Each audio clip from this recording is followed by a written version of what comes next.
சிறுமிக்கு பாலியல் தொல்லை அளித்த தாவேகா நிர்வாகி கைது செய்யப்பட்டுள்ளார். சென்னையில் 10 வயது சிறுமிக்கு பாலியல் அத்துமீறல் நடத்தியதாக தமிழக வெற்றிக்கழக நிர்வாகி கைது செய்யப்பட்ட சம்பவம் பெரும் பரபரப்பை ஏற்படுத்தியுள்ளது.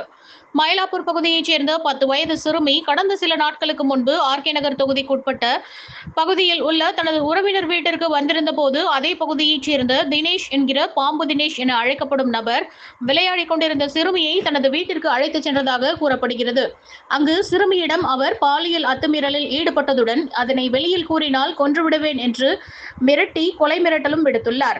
அதன் பிறகு தனது வீட்டிற்கு திரும்பிய சிறுமி இச்சம்பவம் குறித்து தனது சித்தியிடம் தெரிவித்ததை அடுத்து அவரது பெற்றோருக்கு தகவல் தெரிவிக்கப்பட்டு மே 3ஆம் தேதி காசிமேடு காவல் நிலையத்தில் புகார் அளிக்கப்பட்டது. போக்சோ சட்டத்தின் கீழ் வழக்கு பதிவு செய்ய வேண்டியிருந்ததால் இவ்வழக்கு ராயபுரம் அனைத்து மகளிர் காவல் நிலையத்திற்கு மாற்றப்பட்டதை அடுத்து போலீசார் தினேஷை கைது செய்ய முயன்றபோது தமிழக வெற்றிக் கழகத்தின் சார்பில் ஆர்கே நகர் தொகுதியில் போட்டியிடும் மரிய வில்சனுக்கு ஆதரவாக அவர் வாக்கு எண்ணும் மையத்தில் இருந்ததால் கைது செய்ய முடியாத நிலை ஏற்பட்டது. இதனையடுத்து போலீசார் தினேஷை கைது செய்து நீதிமன்றத்தில் ஆஜர்படுத்தி அதன் பிறகு சிறையில் அடைத்தனர்.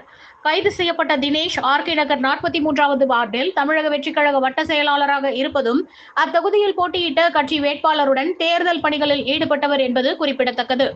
பெண்கள் மற்றும் குழந்தைகளின் பாதுகாப்பை உறுதி செய்வோம் என வாக்குறுதி அளித்த கட்சியின் நிர்வாகியின் மீது இத்தகைய குற்றச்சாட்டு எழுந்திருப்பது அரசியல் வட்டாரத்தில் அதிர்ச்சியை ஏற்படுத்தி உள்ளது.